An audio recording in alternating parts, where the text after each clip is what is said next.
right, here we go. Boosie, welcome back. Yeah. What up, Vlad? You already know. You already know, man. What I feel one of my greatest Vlad TV guests ever. That's what You they know, say. Everybody say that they like when I get on Vlad TV. yeah, man. The most quotables, the most viral videos, the most impact I think on the culture comes when we get together. Right. You looking good? You looking healthy? Happy? Right. Seems like you're taking care of yourself. Yeah, I'm good. I'm good. Great to hear. Kids are good. Yeah, everybody good. As long as I'm good, they pretty much good. You know that, Vlad. That's what it is. And I think recently I interviewed Cookie Money. Right. And he said that he went down to I guess Baton Rouge where you have like a day for like your friend. Right. And he said all the kids were there, all your kids were there. Yeah. And he said something interesting. He said that if you were wearing Gucci, all the kids was wearing Gucci too. Right. That's how I do That's it, man. That's just part of Boosie. It's just like a thing I do with my kids. You'll never see me, out looking my kids. That's just not how I am. If I got on that name brand, they gonna have it on. I just love, I just love being a daddy. Being able to take care of them kids, and get them the stuff I ain't had when I was little. Yeah, especially it kind of goes to show though like how much you really love them because when when you buy some Gucci, you can wear it 3 years later. When you buy your kids some Gucci, you got 3 years later they outgrow it. You got to toss it and do 6 something. months. That shows that you extra love your kids. You love your kids more than yourself is what it shows, man. That's what it is. But let's get to the point of why you're here right now. The Bupac album. Right. You actually announced the album on Vlad TV a while back. When I'm making my music, I gotta reminisce. That's why I'm naming my next album, bro. This is gonna be my biggest album to date. My next album, I'm naming it Bupac, man. Bupac. Yeah. Like Tupac. Bupac. People gonna get on you for this. Yeah, I know it's gonna be a big old thing, but it's in my heart, and that's what I want to do. I'm naming it Bupac. It's a double disc, 26 songs. Because I'm my generation Tupac. Like a lot of people didn't grow up on Tupac. A lot of people didn't grow up on Biggie. Those who love that kind of music grew up on me. Yep. And you knew people were gonna have a field day with you over the name. Yeah, I'm getting a lot of backlash, yeah. Okay, so how was the response when you first announced it and we put it out? When I first announced it, I had a little more backlash when I first announced. Now it's starting to calm down a little bit, Now it's starting to come down a little bit, cause people gotta sit in with reality, like never saying I was Tupac, but or am Tupac, but when it come to that real music, I'm one of the people who still makes that kind of real music that touch people. And after this album, Vlad, people gonna say, man, Boosie is going in the record books as one of the greatest. And this album, Vlad, I'm glorifying Tupac on here because that Tupac music, man, that it ain't even talked about like it once was talked about, man. That good music is like it's almost forgot about. Like that Tupac music that touch people, that put people in their feelings and stuff like that. That music ain't even, that music ain't even talked about really no more. So this album is so many ways and so many ways meaning so many things, And on top of that, like that feeling Tupac gave me as a fan is the feeling I give my fans. It's a different type of fan. It's a different type of fan, and I'm gonna get backlash, but when I CD drop, we'll see. Well, I interviewed the Outlaws right after we did our interview. And when I brought that up, I said, Boosie is calling his album Bupac. They both said, man, shout out to Boosie, man. You know what I mean? We got love for Boosie, you know. And if you've ever been to the South and been to a party or a club or a Boosie concert, he Pac down there. I love that dude. You know what I'm saying? They love Boosie to death. You know what I'm saying? Specifically in the South. I'm sure he got fans all over the world. But specifically down there in that Southern market, I've seen chicks crying. You know what I mean? Because dude was coming to the club or he just left the club or, you know what I'm saying? So for them, you know what I mean? And I've said this before on record with you, Pac is the benchmark. You know what I'm saying? As a hip hop artist, like pretty much until somebody surpasses that benchmark, he is the pinnacle. Yeah, man. Shout out to Outlaws, man. I appreciate that, man. You know, I was real fans of them too. You know, this ain't no way to diss no Pac, man. You know, how I'm diss the dude who guided me through this, bro, with his music. You know, so I'm just letting them know that that real music still lives through me. I'm just letting them know that real Tupac music and, you know, that stuff like that. You know, I'm gonna try to keep that kind of music alive, man. You know, I want that music, that's that timeless music, man. You know, that's that music you listen to 15 years from now and it sound like it just got made yesterday. You know, that's the difference between Pac music and other people's music. You can listen to a song and it seems like it just been made from Tupac last week. It's the same thing with Boosie. I can go get money right now, shows for the rest of my life on songs I made in 2004. It's timeless music.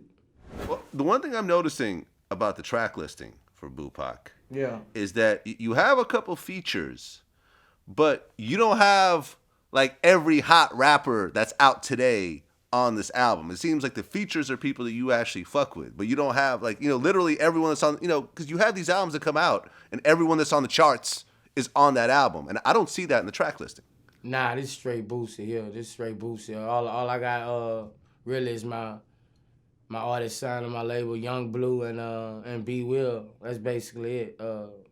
That's to get them their exposure and Andy Hamilton. I basically, this basically Boosie, man. I'm giving them, this album gotta prove points.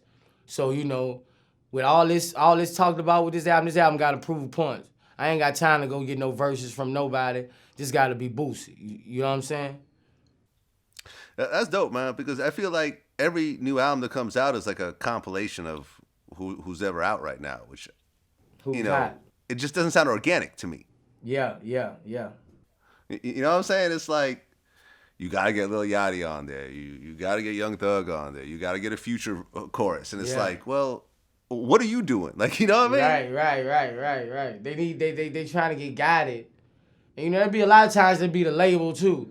There'd be the label who put together these and expected that these other artists gonna get the demand and all that. But it really takes away from your artistry. You know what I'm saying? But I ain't have to do that because I didn't deal with the label making this album. I made this album myself. So you couldn't put people on there and, it's time to turn it in, here it go. I didn't put it in their hand and let them make any changes. And they're not gonna make no changes without telling me anyway. But I was just making sure that this album showed me. I didn't want I ain't want to hit no when I dropped this motherfucker. I ain't want to hit no shit talking about he made him sell this album.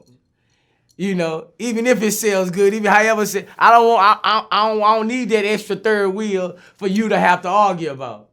Saying that he on that record made that album do this. Nah, this straight Boosie. Yeah. That's what it is.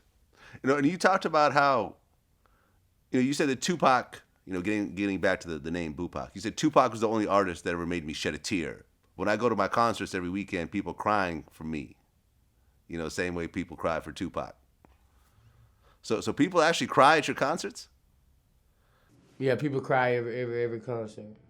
Every concert Wow. you would see Boosie tattoos. Every concert. Vlad, you gotta come check it out, man. Like it's real, man. I'm talking 3, 4, 5 people crying a concert, bro. Like it's real. Like I really feel like if I got 10 million fans and somebody else have 50 million fans, I always say is that my fans love me 20 more times than them. You know, they love me for being everything. They love me for being Boosie. They love me for clowning. They love me for being a daddy. They just love me because I'm just being me. You know, I ain't flexing. They don't love me just for rapping and stuff like that. They know, I'm about my issue, but, I ain't flexing being hard around here. Like, I ain't the type to flex up on people and be hard around here. I just ain't the nigga to fuck with. I ain't doing all that, and my fans rocking with me. Whatever I put out, it don't matter how it look, it don't matter how it tastes, it don't matter how it smoke. It got Boosie on it, and my fans rocking with it. And that's just what it is. Well, you said something interesting. You said, Spade for spade, real shit, Ivy. Them niggas got a rap lifestyle. As far as gangster shit, them niggas can't compare to me on no shit like that. Not no life story like that with going through shit, all kind of shit. They ain't been through what I've been through. I'm just real shit. I ain't trying to, I love the fuck with Tupac group. I love the fuck out Tupac. Now Tupac raised me. I love the fuck out. But I'm saying as far as on the all out, just real gangster shit, them niggas ain't even close to me. I'm telling you real shit. I was explaining that, basically saying that street-wise, I wasn't saying that entertainment-wise, musically-wise, talent-wise, wasn't saying it like that. I was saying as being involved in the jungle, the streets. Their life can't compare to me as far as being in the jungle on the streets, day for day, if I live or die. Now, on a whole nother level, hell nah, my talents wouldn't fucking with Pop. And as far as, I wasn't saying that. See, I wasn't saying that. I was saying as far as the goon life. Not for as the entertainment, the success, the records. People took it as like I'm saying, man, nah, I'm not saying that at all. I'm saying my story from the jungle, from the pain, it's a different type of pain than Tupac. It's a whole different, and that's what I was saying. Basically, that's what I was saying. And I'll say it again, right. I mean, you stand behind your words. You never take nothing back. And, I understand what you're saying because as someone who studied Tupac and interviewed everybody around him, Tupac was involved in this and that, but, he went to the school of the arts. Right, he was into acting. Right, he was into dance. He was into poetry. Yeah. He wanted to be an entertainer from the very beginning. You kind of had a different path. Yeah. Different. Yeah. Yeah. Same thing with Biggie. Biggie had his street shit that he was involved in before, but Yeah. I don't think to the extent of a Boosie. Yeah, nah. We're not gonna. Yeah. Then I've lived longer than them. I've lived longer than them. So 10 years, 9 years living longer than somebody in this life, it's a whole different world, man. We're talking about poverty, we talking about everything. It's not just that. We're talking about stuff we can't talk about. We talking about just everyday survival, bro. Like, it's different from the Tupac thing, it's different from the Biggie thing. I guess only those from my area probably would understand totally. I talked to True Life recently. after he got out of prison for being involved in that murder. And he told me something interesting. He said that it is impossible to be a gangster and a rapper at the same time. It is. And he said that he tried it and he ended up in prison. Right. Me too. Aha. It is impossible. You Impossible. cannot do both. If you a real gangster, now fake gangsters and rappers, they can do that. But when you a real gangster and a rapper, you can't do both, man. You going down, man. They're gonna find a way to take you down. When they know that you are a real G, bro. If these people know that you can't be both, man. So anybody talking about they still doing all this rapping gangster stuff and they lying. We rapping, man. We ain't doing nothing but rapping, man. You already a gangster from your heart once you become a gangster. But after that, once you make it successful, man, you ain't selling all that dope, man. Come on, man. Man, we rap, man. We rap every Friday, Saturday, Sunday, Monday, Tuesday, Wednesday, man. That's how we make our money, man. Man, we ain't selling no keys and all. Come on, man. Let's keep it 100, man. Why do you think you have there's that appeal, though? It seems like, like, for example, just today we reported that dancehall, reggae legend Ninja Man just got convicted for murder. And this was someone who's loved worldwide. Yeah. Buju Banton went to jail for selling cocaine. Yeah. And he's got Grammys. Yeah. You know what I'm saying? Like, why do you think so many rappers, once they get to a certain point, they still want to keep connecting themselves to the gangster shit? Because most of them never did it at first. And it's a fab to them. Now I got the money. Now I can do what I always wanted to do when I was 13 and 14. You see, that be a lot of things. A lot of people be like, man, now it's a fab to them. It's late in the game. And plus, I'm making music now. They ain't gonna think I'm making no woo-to-woo. They feel comfortable. But most of it be a fab for people who never sold drugs before. A lot of people want to be drug dealers even when they were in Princeton. They wanted to be drug dealers. They always wanted to have that time to be a drug dealer. And some people get up there, and when people think they're not matching their lifestyle, they'll put it in their mind, maybe I need to match my lifestyle. I don't even know what a kilo costs, but let me get one.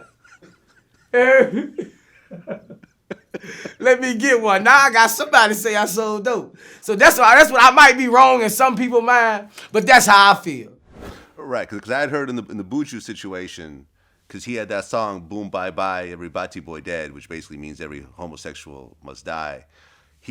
All his shows start getting cut off. Like in Europe, people just start banning him all over. So the money starts slowing down. So he thought, okay, well, let me just push a couple kilos from someone I met on a first-class flight. And next thing you know, the guy's an informant, cameras everywhere, and he's still in prison right now. Right. Yeah. Yeah. Do you think a lot of it comes from like when you're young and you see that big dope boy in your neighborhood and everyone looks up to him and he comes out of the car with the Dayton's on it or whatever the rims are? And I got a song on my albums talking about that, the wrong role model. Okay. That's who we all looked at. We didn't look up to Michael Jordan and people like that. We looked up to the ghetto kingpins. The guys who we was 6 and 7 years old gave us $50 and $40 out their pocket every time we asked them. Let us wash out, had the prettiest girls, gold chain and, all this stuff. Them the guys who we looked up to. So we looked up to the wrong role models and sometimes, that carry on through our life and, I think it even carried on with me in my life. I'm flashy and all that shit. I get that from them dudes, I get that from them dudes living like that and, a lot of that stuff come from, people older than you. Like, that thug life is hereditary. It's crazy. It's for real. You had a show recently in Gardenia, California. Yeah. 2 people were shot. Yeah. Was somebody killed or no? I'm not sure, okay. but... The one thing that I found strange was that the shooting went off and you just kept performing. No, it didn't go down like that, Vlad. Let me explain. Okay, explain to me what happened then. Let me explain. And why I'm mad about the situation. Hold on. When I was on stage, I performed probably an hour, and shots never went off. They had about 4 or 5 fights during the whole thing, but, you know, one monkey don't stop no show.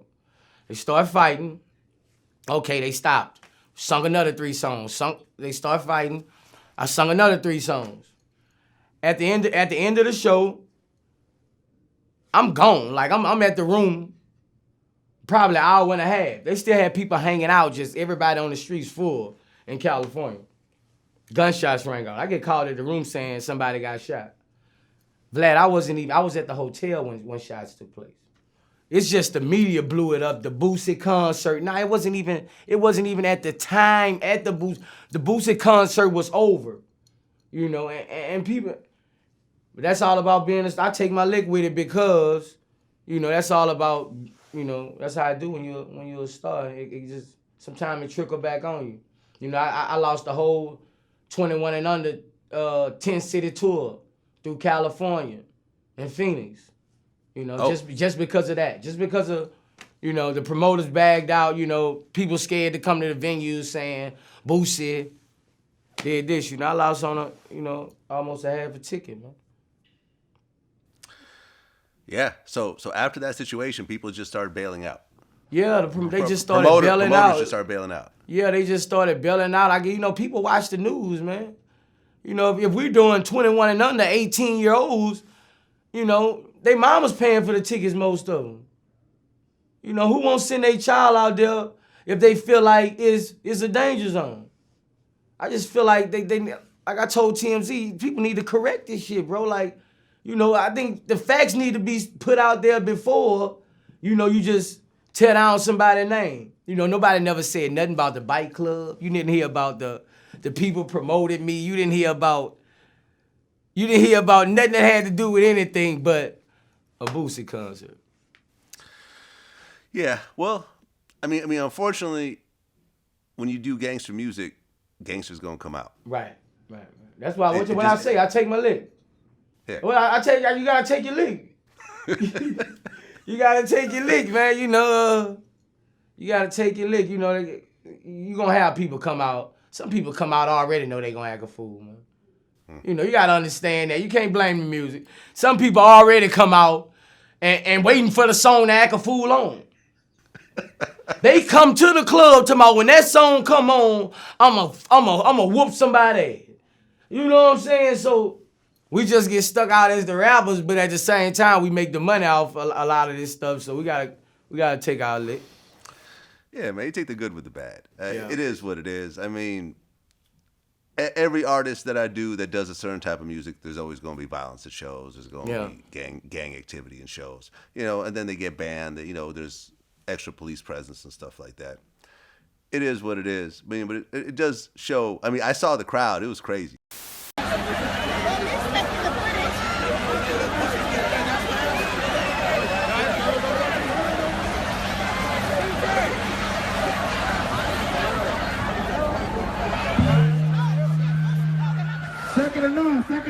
Second and none. We gonna have a good time. We gonna have a good time, ladies. Come on. Yeah, they love my dirty draws in California. Hey, every time 5,000 people, like, it's crazy in the middle of Compton. In Compton, like, people don't get respect out there. You can't come to Compton like that. Like, these dudes in Cali really rock with me. Like, you know, I'm protected out there. Like, these dudes riding 30 cars in front of me, heavily armed all the way to every hotel. Like, you know, don't try to make it like Cali just now, man. They dudes looking out, man. Them was bystanders, man. Them was people who snuck through the back gate. You know how to turn up beat. You know how the stragglers get. You know how the stragglers get, but hey, it happened now. Hey, man, it is what it is. I'm glad you're okay, though. Yeah, I'm good. So you had a song where you dissed a dude named Nussie. Yeah, Nussie. Who was dead at the time. Yeah. And a lot of people, you know, felt some type of way about it because at the time he was dead. Right. Tell me about the song and kind of the thing behind it. The song basically is a song. It's just one I wanted to make one of them set it off records. I wanted to make one of them records coming out the gate to leak off the album that was gonna be one of them records that was gonna stir up some shit. So when I heard the beat, I was like, you know, woo de woo de woo. My partner was like, man, nah, don't fuck with that. You know, dude dead, don't fuck with that. And I was like, fuck that nigga, man. I just did it. I'm gonna keep it 100. I was like, me and dude had problems back then. Rest in peace right now, but me and dudes had problems back then, and that's how I feel. I don't feel I don't feel no type of sympathy for people or nobody who hated me or I don't see why people if you felt that way when they go to the grave, you feel a different way. If I felt fuck you while you was living, it's fuck you while you dead. And that's how the song came. I wasn't trying to strike up nothing. I was just being real on this song. Get your mind, I felt played when a lot of stuff was going on. And I ain't gonna hold my tongue, I said it then, I'll say it now, and I'll stand up behind anything I say, Sorry if I rubbed anybody, family members the wrong way or something like that. I was just doing what I do, making my music. Well, when you said something interesting, you said that when your boy got killed, that's the same rapper who made songs about your boy. Yeah, and I didn't do all that, man. I didn't. This the same dude said on the song, they say I killed Ivy. They say I did that. Why didn't everybody go crazy then? Why it wasn't a big thing then, but when Boosie do it, it's a whole different thing. But like I say, I take my lick, I said what I said, and that's it. It's a great song. It get the club lit. It did what it was supposed to do. It did what it was supposed to do. It's like, it's basically on the album. I ain't even say his name. It's basically designed them first 4 letters to say somebody's name who you done got into it with. As far as however, so I got it blank, so you can say whoever name. You can say the name you said, So it ain't that bad. They'll calm down. They don't want no smoke, man. Yeah. I mean, it's kind of an interesting point though, because I know there's some people who I didn't get along with while they were alive. When they died, there wasn't really a sense of closure. Like, okay, well, I'm cool with them now because. You still kind of feel like a certain type of way. But this was a whole different thing. You probably had somebody you wasn't talking to. This is a whole different thing. Okay. People wasn't. That was different if somebody was talking about making songs about you coming in your house, taking something from you or taking your money. If he died, how would you feel about him, Vlad? You would be like, hey. Yeah. No, I feel you. I think most people don't like to admit that, though. Yeah, they don't like to admit that when somebody gone, but how you expect me to feel? I never rapped about anybody. I never made songs about... This is my first time ever saying something about anything. I don't make songs about people. When they was making all them songs about me, I never made a song back. I never made a song back. I get money, man. I get money, but Get Your Mind Right, it's a nice record, and it's a classic on the album. That's what's up. So, speaking of money, there was a situation where I guess your brother got accused of stealing $360,000 from you. Right. But then I guess the charges were dropped at one point. Like, what exactly happened?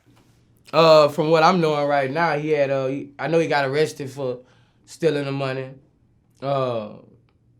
Last week they came back with a thing saying that the charge has been dropped on him. I'm not sure really what's going on right now. I just need my damn money, man. I don't know if the Fed playing games. I don't know who playing games, bro. But now they saying he ain't do it. You lock him up. Now they saying somebody is playing. I need my money, man. Somebody. I'm not gonna stop squeezing, bro. I need my money, man. Like, hey, bro, I'm not gonna commit no damn bank fraud. I better not do a withdrawal. Before the incident, were you and your brother real close or not really? We was straight. We wasn't beefing or nothing like that. I ain't see him to have no reason to do nothing, Vlad. That's why it hurted me so bad. I ain't see him to have no reason to do nothing. You manager, etc. So I ain't see him to we ain't had no bad blood. Did you and him have a conversation after he was accused of it? Where you at, I'ma fuck you up. That was the only conversation we had. I was looking for him everywhere. That's the only conversation. That's the only conversation. I don't talk much, you hear me? That's the only conversation we had, me trying to hunt him down and find him. So you haven't seen him since? I seen him, but he got away, yeah. I seen him. Hey man, family's a rough one. When you become the successful one out your family, yeah, it's rough, man. It's rough.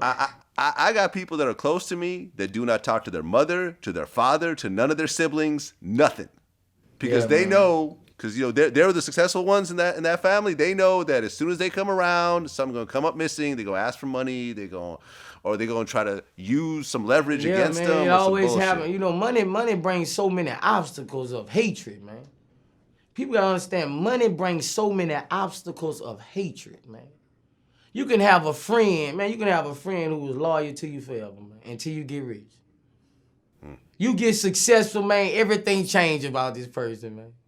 First, y'all all on a ferry together. Soon as you get money, they don't want to ride no more. They won't catch the one behind you. They don't want to be on the with you no more. They won't catch the one behind you and look at you and talk about you. Because once somebody stop hanging with you, they start talking about you, bro. That's facts. So if you got a partner who stop hanging with you, don't think he ain't talking about you. Don't think it's just, oh man, I ain't talked to him in a minute, we good. No, he talking about you, man. It's facts. It's world facts. We do it all the time as us people. We do it all the time. You ain't talk to a motherfucker first thing right. Oh, I ain't talked to that nigga. I don't know where he at. Probably laid up with that woman. Woo. So if he ain't hanging with you, he talking about you, man. So if that's your dog, y'all need to get back together, man. Before it get too spread out, yeah. You and I had the one famous interview about the Hypnotized with Hatred. Wherever you from, you will get hated the most. Most rappers die in their own city, man. It's a fact. And you have haters who was in school with you and they mad because they was in that third grade class with you, but they don't have the same hustle as you.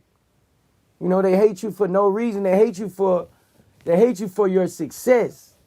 If you was a local rapper and you didn't have much, they would love you.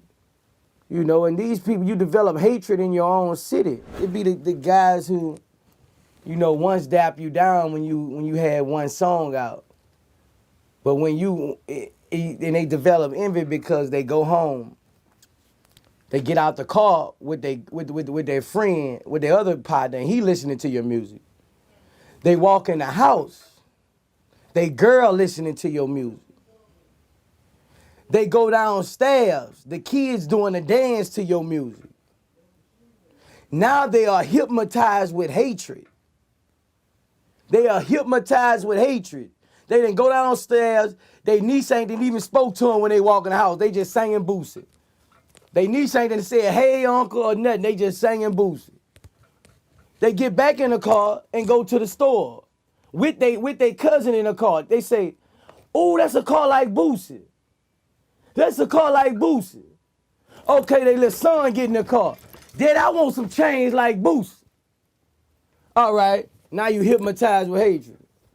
I'm tired of hearing about him. I'm tired of hearing about this guy. I know what I'm going to do. And that's how it started, man. They get hypnotized. They get hypnotized, man. Now, what happened recently since our last interview was we were in contact with G Money from Baton Rouge. Yeah. We were supposed to do an interview with him a couple of days after he got murdered. Yeah. Number one, did you know G Money? I knew of him. I ain't know him as ever had a conversation with him. Never talked to him like that. But I knew the guys he was signed to. I never knew G Money. Okay. Yeah. I mean, once again, you see the situation exactly how you mentioned it in your own city. Right. How did you feel when you heard about that? When I heard about it, I was just like, here we go again, I was just like, here we go again. That's every 6 months, just with BTY Youngin, G Money. Before that, they had another local rapper, guy out Sherwood, I forgot his name, he got murdered. But man, that's just how it is. If you don't leave from now and there, you gonna get murked, Cause it's a different they go for a different fashion. They go for, the bigger the person you kill, the higher your respect go. It's not really about them. It's really not really about them, the money and shit. It's about people getting respect down there. They like to kill a rapper. You kill a rapper, you're known forever. And won't try to hide. And if you come get them, they'll say, yeah, I did it. Like, it's not like, it's not safe down there as far as rappers. And if you don't leave, 95% of the time, you're going to get killed. Period. Well, you told NBA Youngboy to leave Louisiana after he got out of jail. Yeah. What happened with that? Did he actually leave? I think he, I don't want to say his whereabouts, but, but I don't know but I don't think he in Louisiana. He better not, I told him he do not need to go to Louisiana. And I hope he's just listening to me. I just hope he's just listening to me. I texted him the other day, just letting him know, if he need to holler at me about something, he need to holler at me because, he getting to a point now where he getting that sack. And, he getting to a point now he gonna have to learn from his mistakes. He gonna have to learn from his mistakes. I just hope he just, keep stack his money, keep getting his money and, stay off the youngster. Don't let people bring you out there. You let people bring you out there to bring you to some smoke and niggas don't even want smoke. You go get a nigga smoke and nigga playing the people. You done brought smoke to somebody who done straight trying to put you in jail. That's what that's what I be trying to, if he gonna bring smoke, you gotta basically know what's what. Certain stuff you gotta look down on and but he gonna get it. He grown, man. He bossing up. He gonna get it. I mean, when you had that conversation with him initially, was he responsive to it, or was he like, man, I run this city, I don't give a fuck, don't tell me? The more I talk to him, the more he listened to me. Like he listened to me. But as time move on, you know how it is. You get grown and growner, man. You get grown and growner when it's like that. So he's just gonna have to do what he do. One thing about him, he making money. Like I told him, I say money easy to get, but it's hard to keep. That's what people don't understand. Money easy to get. Anybody can get money. You can get money from a lottery ticket and blow up. But how hard is it to keep that money for 20 years? That's the hardest part. That's the hardest part. That's the hardest part. We can make money. We can go big around the corner, on every corner, buy Linux anywhere, and come up with money every day. You can ask people to wash their car. You can just beg. It's all kind of ways to make money. You gotta spend the money. Gas, lotion, transportation, housing, food. You're gonna have to. It's hard keeping it. Money hard to keep, bro. I just interviewed Trick Daddy. Yeah. And he told me some shit that I'm never gonna forget. He said, I watch different speakers speak up on materialistic things. Everybody's materialistic. An old wise man once told me, if you could look in your closet, look in your driveway, and look inside your house and see more money than you can see when you look inside your bank account, you's a poor fool. For real, dog. That's real, dog. That's real, dog. you just a materialistic dummy. You heard who paying rent. Once you can't pay that rent, buy it. Right, because if your clothes and your cars is Hey, worth more than what you got in your bank account. Once you can't pay that rent, buy it. They come and get it. Yeah.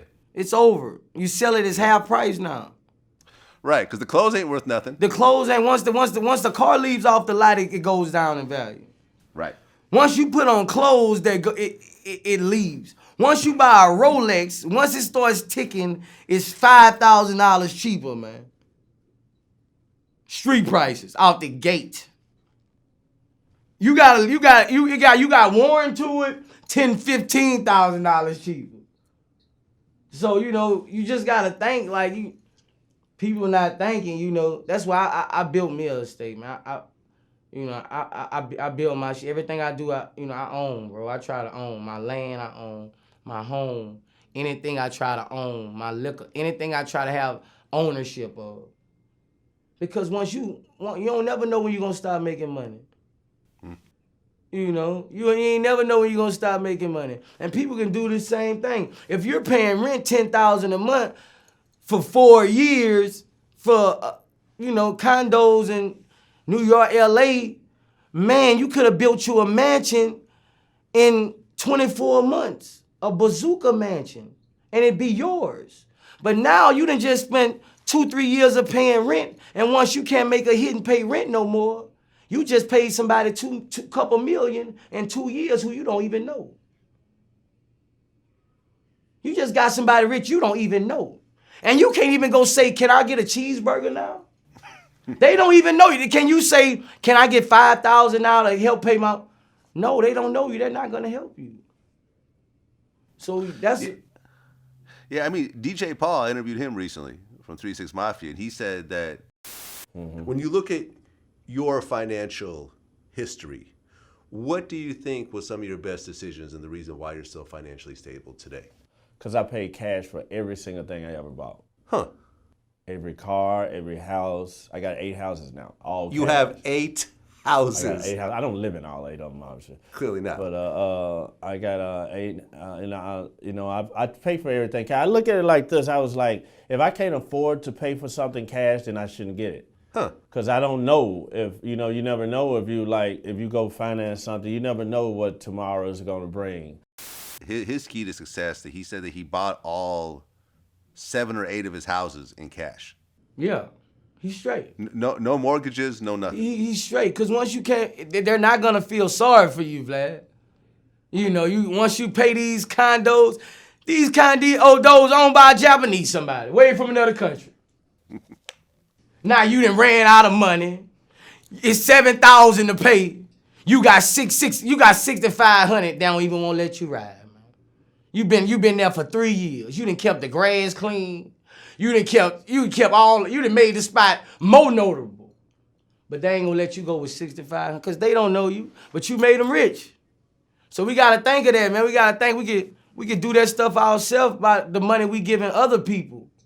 We can build ourselves. Since our last interview, Jay-Z came out, with the 444 album. Right. And he made the comment about the money phone. We don't call it money over here. Right. And you instantly had a response to that. In Louisiana, his word don't fly. Like, I don't know about New York, Jersey, and all these other places, but Louisiana, Jackson, Mississippi, shit like that shit don't fly like that, bro. And I say that to Jay-Z, I say that to anybody, because I'm a stand-up type of nigga, straight up. I feel nothing but gold. Yeah. And that's all I'm gonna say about that. So people can keep on going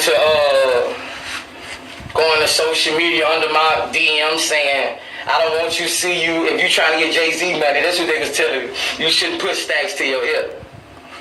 Okay, well, if you're trying to get Jay-Z money, you shouldn't put stacks to your hip. His word, like Jay-Z don't tell me what to do. I don't know about y'all, but he doesn't tell me what to do, In Louisiana, that's just like a trend, This shit won't stop in Louisiana of us putting stacks in our ear and things like that. Jay-Z is a powerful person, he stopped the auto-tune, he stopped all kind of shit But you gonna stop was born and bred in people's hearts in Louisiana. The cockiness of Louisiana moles. Yeah, like nigga, we do what the fuck we want. We're a different breed. Everybody don't have bank accounts. Yeah, cause I got backlash from the internet, bro. I had 1,000 DMs telling me that I better not put money to my ear no more because Jay-Z said I hadn't heard the album. I had to wake up. My phone was full. I had to wake up. I was like, what's going on, man? They was like 444. They sending me all kind of memes. Boosie, you better not. So you know me, I'm gonna say something. I said, hold on. I had to wake up. I was damn near asleep. I had to wake up. I was in California. Had to wake up, wipe my face, and address the situation and let them know that no way do I hate on Jay-Z. I'm a fan of Jay-Z work and his hustle.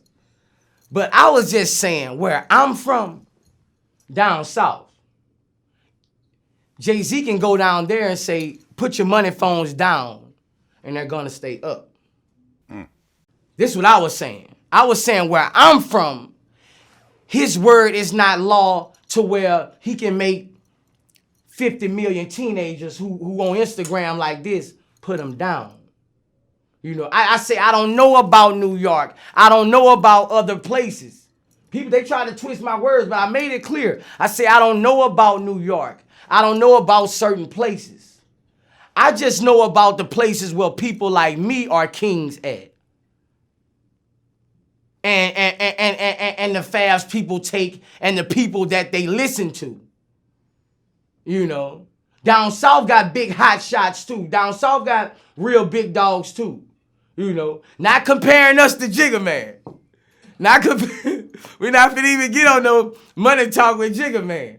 But I'm just saying that I was saying down there, his shots, what he say doesn't have an impact on those youngsters down there. Because that's who he talking to, the younger generation, who he telling to get credit and, stop putting it to your ear. But I was just saying that his words don't affect it like it would probably in New York City. Like if Jay saying something is law. But I just said not down there where I'm from. That's what I was saying. Well, I guess your label Atlantic, try to influence you in some type of way after that? Nah, they was just like, bro, people were getting scared. I'm like, what the fuck everybody getting scared for? Man, Jay-Z, why did you? Nigga, I said if that was Jesus Christ, I would have said the same thing. I don't hold my tongue. I'm a gangster for real. So it wouldn't nothing to shit on Jay, man, bruh. I rock with Jay. Like when Jeezy called me, I'm like, bro, man, explain to dude what I was saying, bro. Like, Jeezy I guess Jeezy was trying to feel me out, see if I'm on. I ain't on no ill will towards dude. I just said read through the lines. I just said down there. I'm not going against Jay-Z about no album. Nigga, I don't do this to sell albums, nigga. I don't play the games to go at dudes to sell albums. I said what I had to say, and that was that. And that was that. That was that. People just took it out of, and I talked about that on the album. How people take what I say out of control. I say I got no problems with gays. I got no problems with Jay. But I do have problems with people who twist the words that I say. It's just people say anything I say, they gonna take it and twist it. And I do say some crazy stuff. Sometimes my mouth get me in a lot of shit, but I say some shit now. But so you gotta understand what I'm saying when I say it. I say something. I might say something, but it makes sense. I'm telling you. If you listen to it and I explain it, you'll feel my side. That's all I'm saying. Well, I think like in hip hop, the interesting thing is that there's certain figures in hip hop that if you say anything non-positive about them, you're automatically the biggest hater ever. Because like me personally, I'm a big Nas fan. But I've said in a lot of my interviews, I think Nas is one of the worst beat pickers ever. Yeah. Nothing to say about his lyricism. Yeah. He's dope. Yeah. Illmatic, I loved, but a lot of the beats he chose on his other albums, I think weren't that good. And now everyone calls me a Nas hater. Why do you hate Nas? Why do you despise Nas? I don't despise him. I just don't think that he picks good beats. But and Jay is one of those figures. You can't say nothing about Jay. Man, bro, like you should have saw my DM, bro. I had to really start blocking. I turned the block party on all day. That's what I call a block party. Anybody invited. If I got block party on my Instagram, that mean the day I'm blocking, I'm not playing. People, you're messing up this whole world. He's trying to make a change and make our black people smarter, and you're just, I'm talking about they get in their feelings behind Jay, you know, and especially the 30 and up crowd, like they get in their feelings, bro. Like, Jay, you doing your thing, bro. Shit. I was like, all right, bro. Okay. I said I touched a lot of people with that, but a lot of people took it the wrong way, man. I had a real meaning to what I was saying, but it touched a lot of people. Now you made some comments at one point about getting your 14-year-old son some head for his birthday. Yeah. And people lost their fucking mind. Oh, man. I mean, number one, do you stand by what you said? Child protective services on me, man. Man, these people crazy.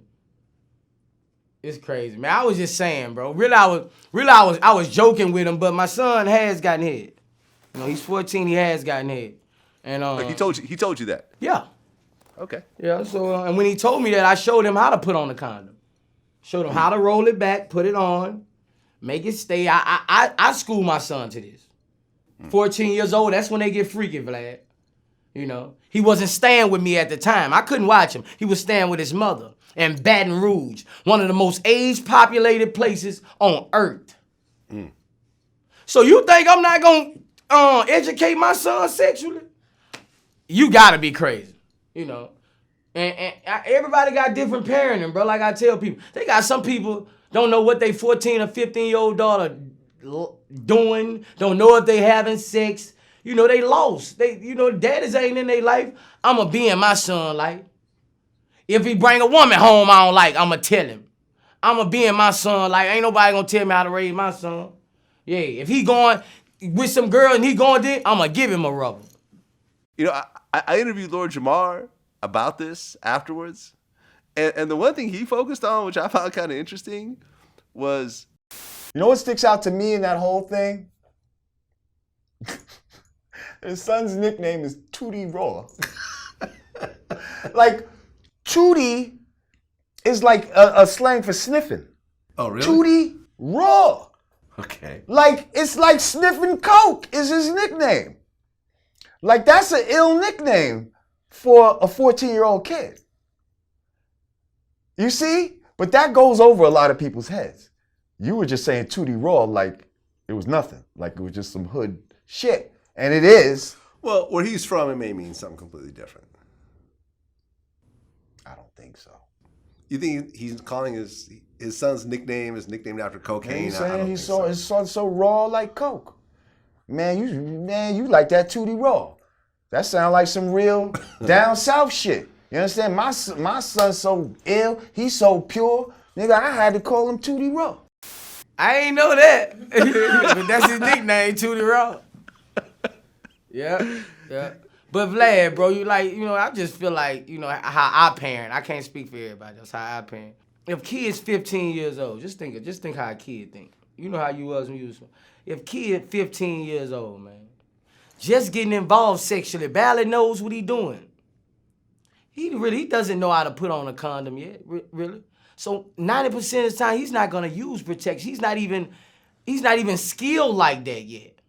So if the daddy don't teach him how to do that, or put pressure on him, or tell him to do that, who gonna do it? It's certain things mothers not gonna teach teenage boys. A mother not gonna take him, not no real mother, probably not that I know, gonna take him and show him how to put a rubber on his dick. Some things a man gotta do in the house, man. If you don't teach your son, I don't even like talking about this shit about my son, but It is what it is. That's how I raised my boy. If you want to hear about it, go to the song Different Cloth on the album. How old is your oldest child right now? My oldest child makes 16 in 3 weeks. Okay, boy or girl? Girl. Girl, okay. How old were you when you had your first child? 18. Yeah. Okay. Are you concerned that you might be a grandfather a little too early? That's one of my nightmares. I ain't trying to be no damn 34 years old and a grandfather. Yeah, that ain't cool. That's so. My daughter's turning 16. I got my daughters on birth control. Like, they're not sexually active, but I'm putting them on birth control. They're not sexually active, but when they do, I got a relationship where they'll come inform me. That's one thing about my daughters. They'll come talk to me about everything. When they first start, talking on the phone with a boy, when I first found, they'll come tell, because they know I'm going to find out. And they know everything with daddy is better to come tell daddy than daddy to find out. And they know that anyway, because they don't want me messing with their boyfriend when they come, so they want that. They want that out the gate. Daddy, he plays basketball. Ooh. They don't want that to where I find out about it and I pick with him. Because I pick with my kids, I can be petty.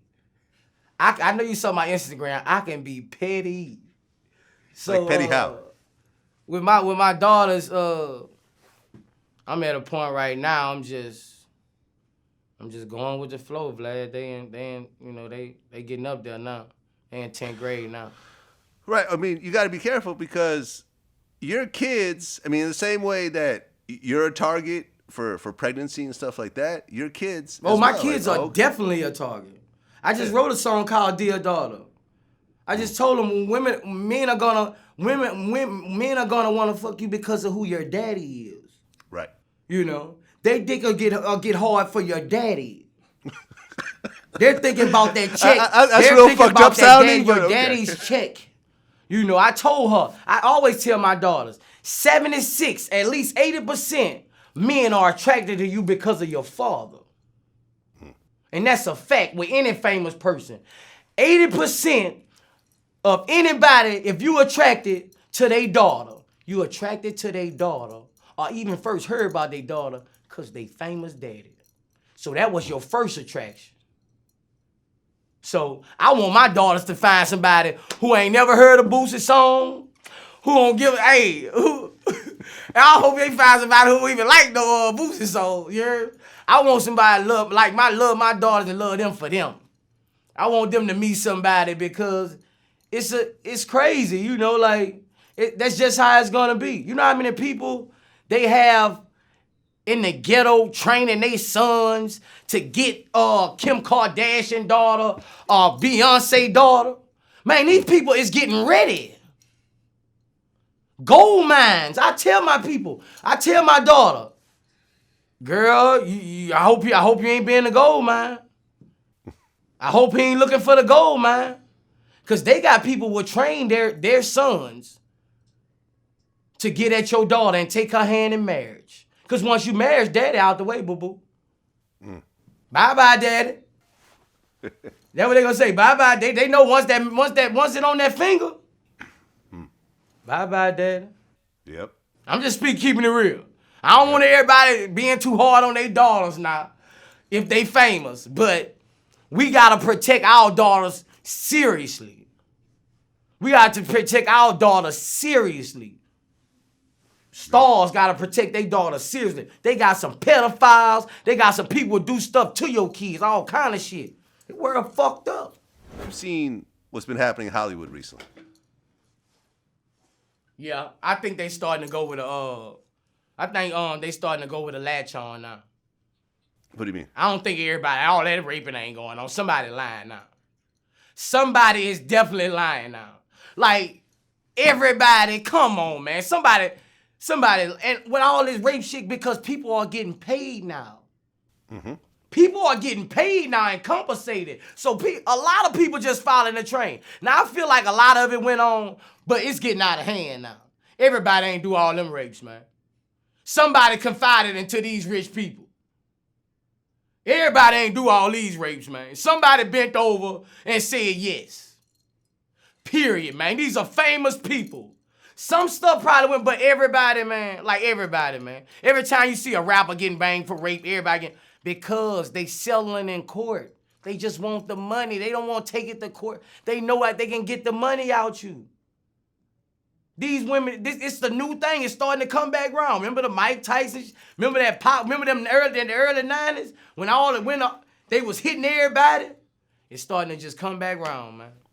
Right. I mean, the issue that I've always had with this was like, you know, Sylvester Stallone gets accused of raping a woman in 1991. Like what the fuck is 1991? Now, if it happened, it's a horrible situation, but. Yeah. There's really no repercussions to the accusers, but there's massive repercussions to the accused. Right. Because, you don't know if that's facts, man. You don't know if that's facts, man. That's Sylvester Stallone, man.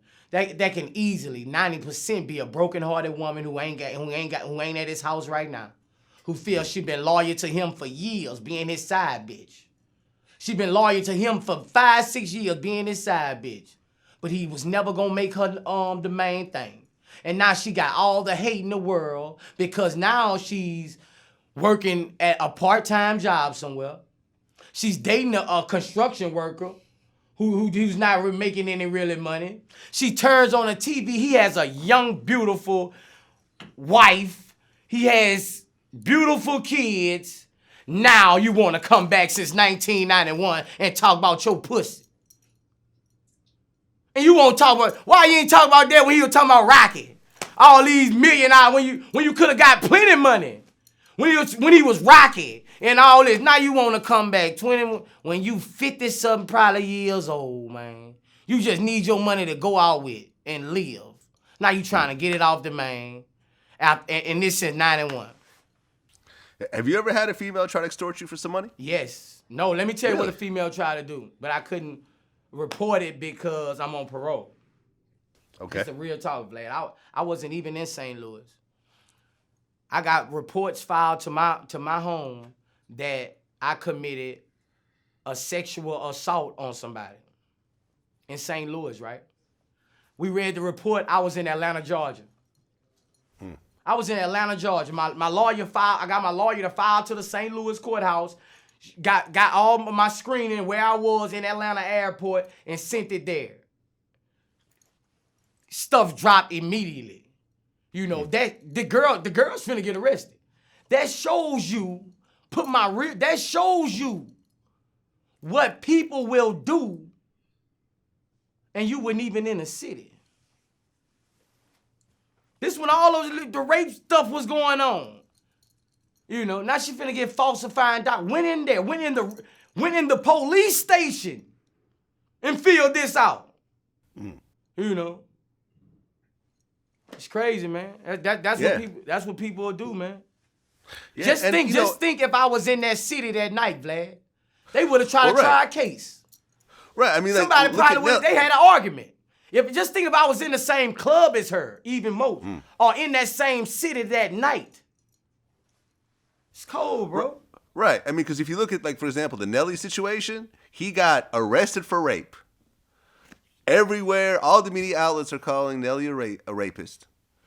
But then a woman ultimately ended up dropping the charges and stopped cooperating, and everything ended up being charged. But Nelly's still always going to have that little rape, stigma associated with him, even though ultimately it was proven to be false in court. I mean, in terms of the legal system. Women make bad decisions when they mad. You know, you got the women who just gonna do it to be evil. Like the girl who probably did to me, she's probably a con artist who does this to people all the time. You got some people who just evil, bro. Like basically and simple, like people don't want you to succeed, bro. People don't want you to succeed, and Women make bad decisions when they angry, man. Women will call the police on you. You know, they make bad decisions, you know. I just felt like, and that's why I always felt, I didn't feel too sure about a woman being president. You know, I ain't feel too sure about a woman being president from my being in life, how I've seen women react to certain stuff, not the strong way and make bad decisions. You know, it's just women make some bad decisions that I think some decisions are made for men to handle. Yeah, I mean, I remember when Hillary Clinton got nominated and she started crying when she was announcing the nomination. I'm like, fuck you crying for? We don't need a crybaby as the president. Bro, like I'm looking at Hillary Clinton, like I just couldn't see her going against a Bin Laden. You know, I just couldn't see her just saying, hell, we finna drop a damn bomb. And, you know, I couldn't see if we getting under pressure, her just being that lion we need, you know? I don't know. I just didn't see it, bro. Then when she got to crying, I'm like, damn, I'm like, hold on, man. I don't want no world full of crying ass women. That's what I was thinking when I first saw it. Just recently, there was this whole thing that happened between Pete Rock and Waka Flocka about the new rappers and the old rappers and kind of the friction between the two. And, you know, for example, when I interviewed Too Short, he said that this has been around in hip-hop since the beginning. And within the community, you got a lot of older cats. We all know the story. All the older cats is going, that new shit whack. And all the young cats is going, sit your old ass down. Nobody want that shit. I done heard all kind of comments from both sides that's just like, I don't fuck with you, fuck it. You know, motherfuckers trying to say derogatory shit about legendary status artists and shit. Man, it changed, man. It changed. It's a business. You want the business to have some kind of motherfucking integrity, and if we talking getting money, and you want getting money to have some kind of integrity, motherfuckers are sounding like who they want to sound like. It ain't the era that you sitting there going, oh, this is the golden era of hip hop. This is the best hip hop ever. Okay, so this is the best hip hop when everybody was original and nobody was biting on nobody, and every stage routine and every look and every fucking song was original. That's the golden era? Or is it the golden era where a motherfucker can make some bullshit, like just go out there and like just have a little chant and mumbling shit and motherfucking make hella money? What's golden? I think a lot of the old heads get frustrated they ain't getting that check like that, and they make and they downgrade the. Not saying that the new rappers got great music or nothing like that, but I'm just saying I feel like the old cats get frustrated sometimes, man. And they try to steal them dudes' joy and talk about them, and I think the old guys pick with the young guys a lot, throw slangs at them and shit like that. But me, I'm not like that. I'm a hustler, Vlad. I feel like whatever's winning, it's a reason why it's winning.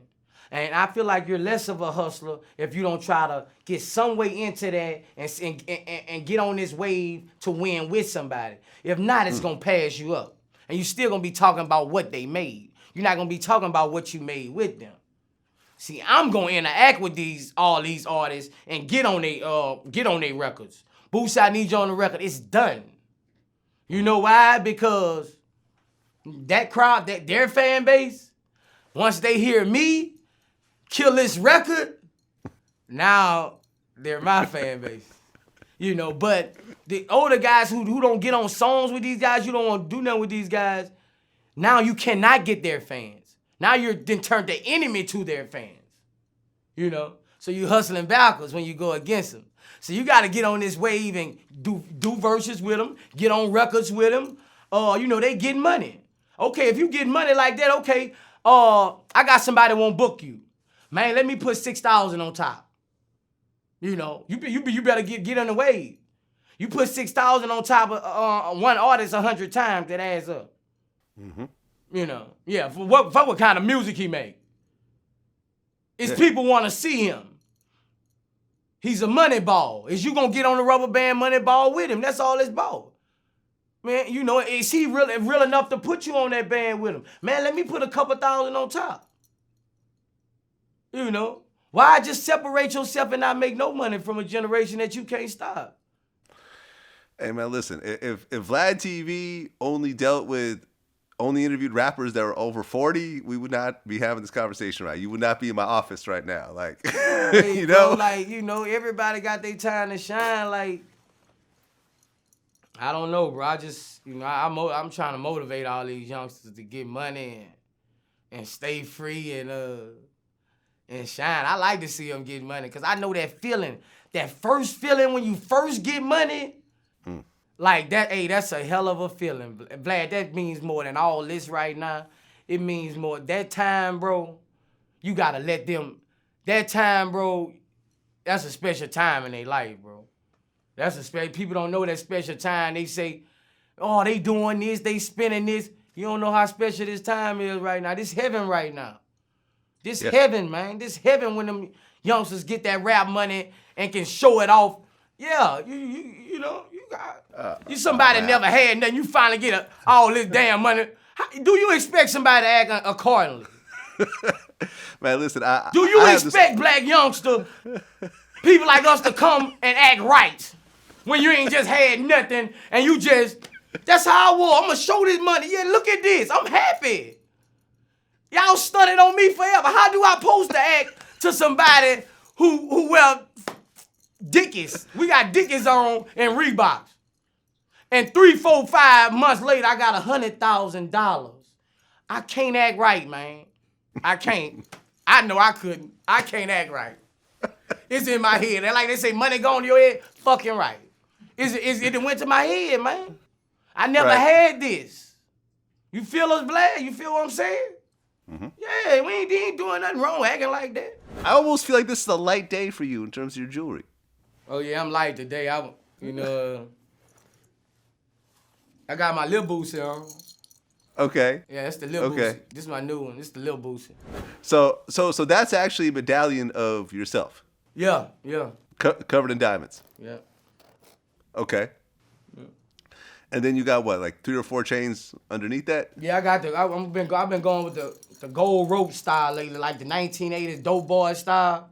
Gold ropes with the Adidas jumpsuits, remember that? The Run DMC gangster look. The Run DMC, I'm trying to go with that now since everybody was going with the Cubans. I'm trying to go with like the old school thing, you know. Right, the Eric B. and Rakim. Yeah. Roll on. Got my Tupac bracelet right here. I got this on Tupac's birthday. Ah, right. Because that was the All Eyes on Me. All Eyes on Me one right here, yeah. The presidential. Yeah. Yeah, I mean, I'll be honest, because I have all Rolexes. I got 3 presidentials, and it was from having Tupac albums and seeing the Jay-Z album covers, and always wanting to have that your whole life when you could finally afford it. Yeah. You know, like the Audemars are cool, the Hublots are cool, but there's something about the Rolex. Yeah, I'm a Rolex man. Like I'm a, Yeah. That's my watch. You know, I'm a Rolex man. Yep. Exactly. Exactly, man. I mean, did you see the Tupac movie? Speaking of that, yeah, I saw the Tupac. I liked it, man. Like everybody was trying to shit on it, trying to hate on my boy movie. Everybody was trying to shit on it, but I actually liked it. You know, I feel like it could have been a little better, but I actually liked the movie. Like, you know, because I was on set a lot when they were shooting the movie. I was, really? I was right by Benny Boone when they were shooting the movie. I went to a couple sets, and I liked it, the movie, man. I think people just got tired of seeing Tupac on the timeline. And they went to he was on the timeline so every time you turn down the timeline. That's why I think people got in their feelings and start hating on Tupac. This nigga dead and he been on the timeline, self-made Dave. Now everybody don't like the movie. That's because every time they was scrolling down their Instagram, they saw Tupac. Well, I gotta say, hey, bro, I liked it, the movie. You know, and I'm gonna stand up for anybody to talk about Tupac. That's probably why. But I liked it, the movie. It showed his intelligence. It showed the stuff he been through. They saying he left a lot of stuff out. I guess those people closer to him probably feel like that. But as from a fan, as me looking, you know, I got what I wanted to see. I just ain't like the end. At the end, they should have had them breaking the news down to Quincy Jones' daughter that he getting killed. They should have had his mama holding his hand when he passing away on the dying bed at the hospital. But other than that, I liked it. Yeah, I think the problem is because it came out so soon after the NWA movie, and most people consider the NWA movie to just be a better movie. Yeah. You know what I mean? So people were expecting They that. had a lot of comparisons to that. Everybody was saying it wasn't NWA and things like that, but I liked it as far as a fan. You know, I'm a Tupac head, so I liked it. Yeah, no. I mean, I was glad that I watched it. I'm glad I got to see the Tupac story, which I already knew because I interviewed so many people around it. Yeah. I got to see it played out, man. Well, you know, it is what it is. I'm thinking they'll probably make another one at some point. Wait till you know, you see maybe this Boosie focus on us. What's that? Wait till this Boosie biopic.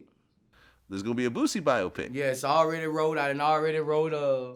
I'm talking with investors right now. I'm going to meet with a couple people.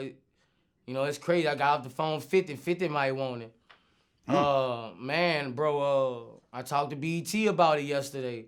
You know, my movie biopic, man, bro, like, once the world see this biopic, Vlad, bro, then they will understand, bro. Like, when the world, a lot of people don't understand until they see it with their eyes because music is so fake now. You know, you can't really believe an artist. You can't really believe artists like you used to believe their words. You know that, right? From being you can't believe artists. So most times now people have to see it with their eyes. They have to see the vision. So when I drop this biopic, man, I'm talking about whoever invests in this biopic, I hope y'all listening right now, y'all gonna win, man. This biopic is gonna make us a lot of money. So whoever listening right now, don't pass it up, man. I'm telling you. I mean, I'm definitely tuning into that when that comes out. Yeah. You've had some prison experiences. Yeah. And you've dealt with you know, crooked police and so forth. Aren't you suing the police right now? Yeah, I'm suing the city of Biloxi. I'm suing Dillard's. I'm suing the cop that maced me. I'm suing Edgewater Mall and Biloxi police. So what exactly happened?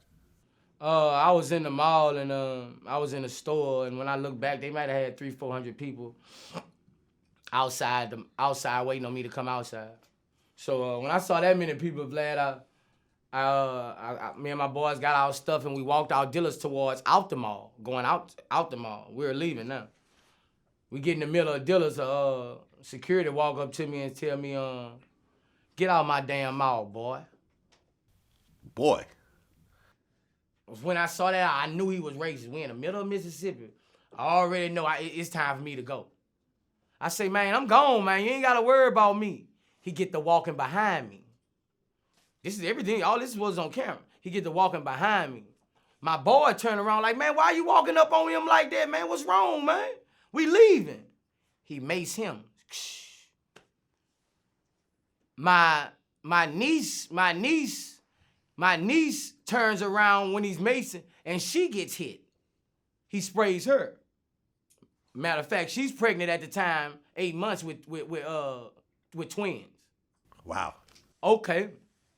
After he maces her, people break out. It shows on the video, World Star everywhere, that I go to the corner of the the polo section trying to duck him. He follows me over there and corners me in the corner while my daughter, my 13-year-old daughter, on my side and maces me again.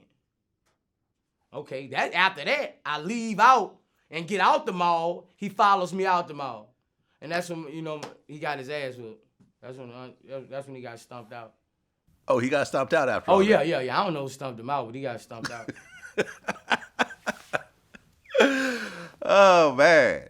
So, after that, we pull off from the scene. My jury sack is in the Sprinter van. They stopped the Sprinter van. Take everybody to jail who was in the Sprinter van. Take everything off the van. We go to the police station to get my jury. No jury was confiscated from the van. I go on Instagram. I tell everybody what happened. Woo-de-woo. I go hire one of the best attorneys down there who have sued dealers before. I go hire him. They already know he doesn't play. This 2 days later. 2 days later. He goes to the police station. He calls down there, gets on the phone with the big dog, the mayor, whoever. My jury comes up 30 minutes later. Hey, man. That's Mississippi for you. My jury, every piece. Not a piece missing. I had a little money in the bag, but I'm not sure. They took the money. It wasn't it was a couple $1,000, little shopping money. It wasn't nothing. They can have that. But they put all the jury back neatly. It was messy in there. They put it back neatly. You heard me? That's how cold-blooded, that's what the police do who's supposed to protect us. And I got word from somebody on the staff, they were waiting till the weekend to go have a party on the boat and put it in the river. Oh. And put it in the ocean. Throw my shit in the ocean and have a party and get drunk.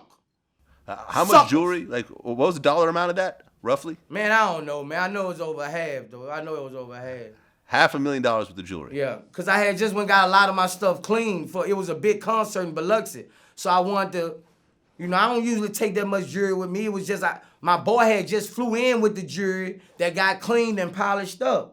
I wouldn't that heavy. I wouldn't ride with it like that heavy. It was just a coincidence, and, we got word from a source, man, that they really was going to have a boat party, man, and toss my jewelry in the Gulf of Mexico, bro. Well, but your jewelry is insured. I mean, I know some of it, not all of it. Not all of it? Nah, some of it, not all of it. Nah, fuck that. All my jewelry's insured. Some of this shit free, man. Most of my jewelry is free. Well, it doesn't matter if it's free. You can still insure it. Yeah, I know, but some of my shit, it just come like that, Vlad. I get percentages on people I bring to my jeweler. Mm-hmm. So, if I bring somebody who spent $250,000, I get a $50,000 chain free. Yeah. So that's how I hustle, Vlad. I don't spend. I go get the ballers. Right, but I'm saying, but you should still insure it, though. Yeah. But I got 2 rollers ain't sure right now, bro. Like I was pissed, Vlad. Like you saw me on Instagram, man. I was mad, man. You done took my jewelry, sprayed me with mace in front of my daughter. Took my partners to jail. I got a bond, 7 people out. Feel my pain, Vlad, bro. Yeah. At least give me my jewelry, man. Feel my pain, Vlad. That's cold, bro. Well, you said that you've taught your sons not to call the police under any circumstance. Yeah. I really, I need to start trying to twerk it a little bit. But I've done nothing to twerk the situation. They hate the police just like me. I get that from how my daddy raised me. I've been hating the police since I was 5 years old. One day my daddy was pissing outside at the Popeye, and I was waiting in the car, and they saw him pissing, and they came, roughed him up, and took him to jail. And I think that always stuck with me. Then when I was 9 years old, I was on the news. I bust the police window, and he came and gave me a wedgie and roughed me up. I made the news about that when I was 8 years old. I was in the ambulance about that. And just all through my course in life, I just feel how much I done went through with the cops. I can't allow my sons to trust them or like them in any way. And I raised my sons like that to not confide in the police, to not think they're your friend, or to not tell them your name if they ask you a question.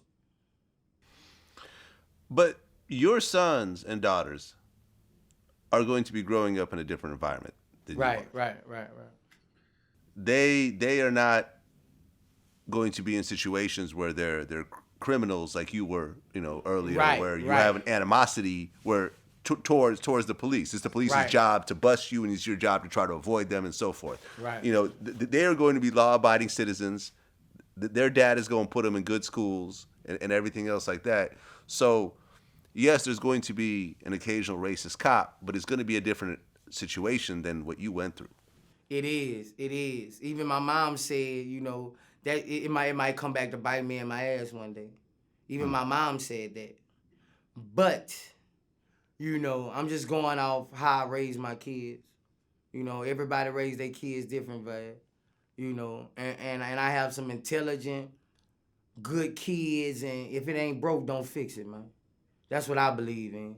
If I'm raising them a certain way, if it ain't broke, don't fix it. You know what I'm saying? I don't want them to be thinking that I don't want them to be led sideways that the police are for them. You gotta understand, I done been through so much with them, they are a target now too. You know. That system who lost $3 million trying to convict me was sure in hell wouldn't mind convicting them.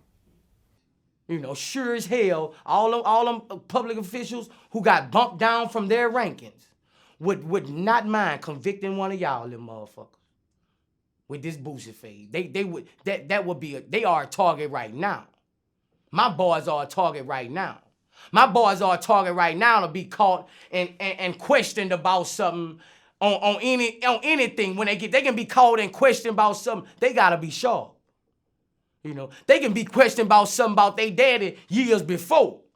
They gotta be sharp when it come to the police. Cause the police ain't your friend. All they want is a conviction. You know, they would destroy a family, a household, anything. It's all about a conviction. So I'm gonna have them sharp when it come to them. Yeah, I mean, I've interviewed artists who've gotten busted by the same exact cop that put their dad in jail. Yeah, he was waiting on them. Yeah. He was waiting on them. You know, that's how in our hood, you know, they wait on you. You know, as soon as you get up there, they wait on you. That's why so many grandfathers and grandsons are in Angola. Because they wait on you. Like, you're a target. You know, your daddy done beat us. He done sold all these drugs. He done got your mama a house in his neighborhood. He done did all this. Okay, now let's wait for the crazy son who is not smart. You know, that's how they think. Mm-hmm. If I was a police, and I cherish police like rap and get back and money, that's how you gotta think.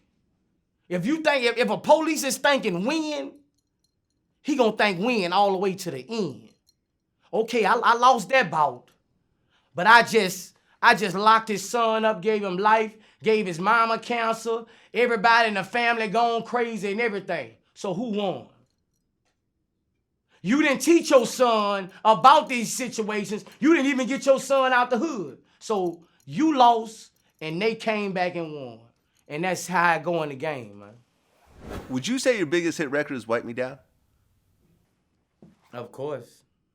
I would, because, you know, numbers don't lie. You know, I would say it's my biggest record by far, but people understand that 50% of my shows, I don't even do Wipe Me Down. Really? That's crazy. I only really do Wipe Me Down for the radio crowds, the Idahos, those crowds like that. But I got a category of music and it's not based on Wipe Me Down. It's not based on Wipe Me Down. Like,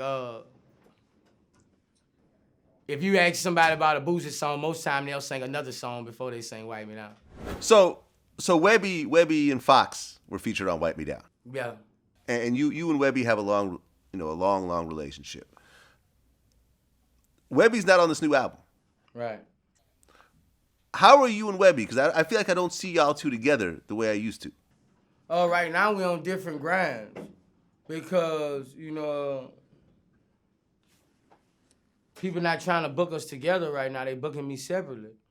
You know, and my money, I gotta keep getting my money. You know, we still talk every day. If we get a chance to, we'll run across each other. But I gotta get him back focused and in the studio.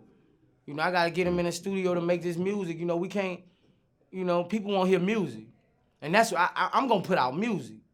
You know, I'm a workaholic, man. I'm gonna put out music. But, you know, we good. I just gotta get him, I gotta get him focused. I gotta get him focused and straight to where, you know, the people like Atlantic who you signed to won't put that bag behind you and feel comfortable with put that bag behind you. You know, you gotta start somewhere. You know, so, you know, we at a point right now where I'm just trying to get him back in his And cause he can do it, man. Webbie one of the most talented artists in the game, bro. He just gotta go do it, bro. You know. Right. I mean, because when we originally met, I was interviewing both of y'all at Atlantic. Right. Like, you know, Webbie came for me. Yeah. You know, Webbie dropped with Atlantic before me. We got signed at the same time, but Webbie had the bangers, man. I feel like Webbie's been kind of wilding recently. Like, you see all these situations with women and stuff like that. I don't know if it's true, if it's not true, but it seemed like he just kind of wilding out a little bit recently. Man, I get frustrated, bro. Vlad, I get frustrated because my fans blame me, Vlad. You know, like, they blaming me. I go to concerts and they really blame me, bro. Like, it's not me, man. You know, you blame me for him not being on the show. You know, blame that promoter. You know, don't blame me. I feel like they should blame Webbie before they blame me, because I get backlash. Like, they know me and him. Like, you, Boosie and Webbie, it's my brother. And when I don't see him, Boosie and Webbie fans feel a certain type of way. Not just the Boosie fans, not just the Webbie fans.